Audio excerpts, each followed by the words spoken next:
Dear students, wishing you a good day and welcoming you to the e-content learning program. I am Reshma NA, Assistant Professor of English, Government First Rate College, HSR Layout, Bangalore, presenting to you Unit 6, Session 39, 3rd Semester BA.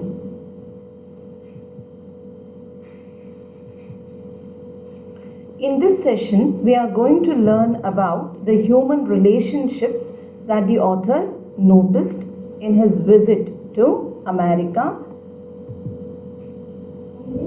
The students also learn about the disorderly lifestyle of the hippies and the role of money even in personal relationships.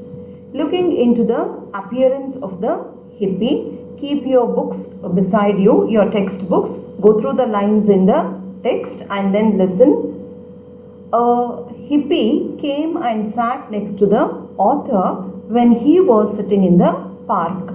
This was something unusual for the author. Looking like soiled gods and angels, quite a few of his ilk were gamboling on the grass.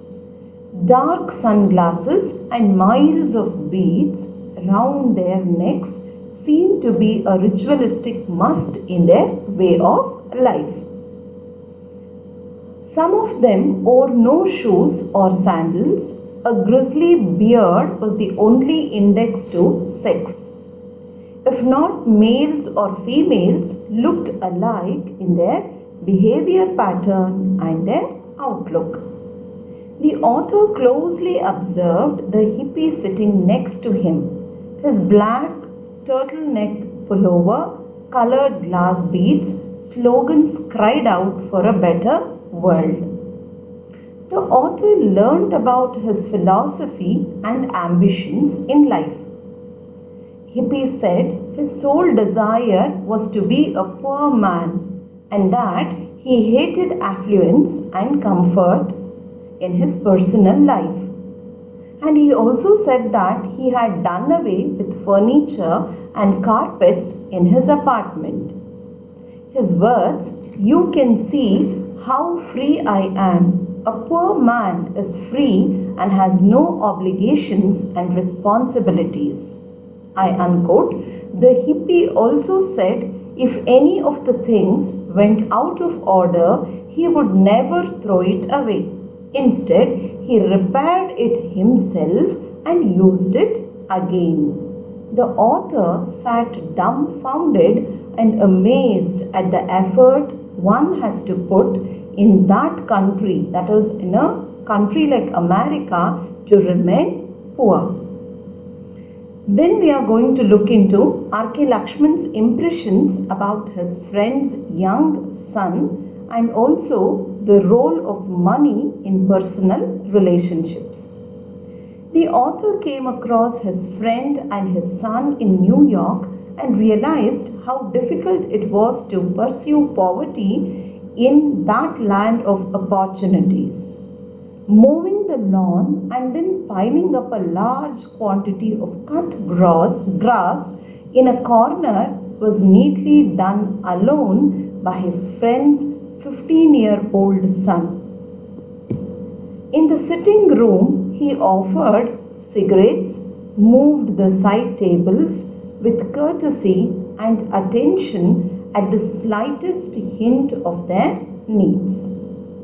Later, he served them food and dessert on the dining table and offered coffee and liquor later.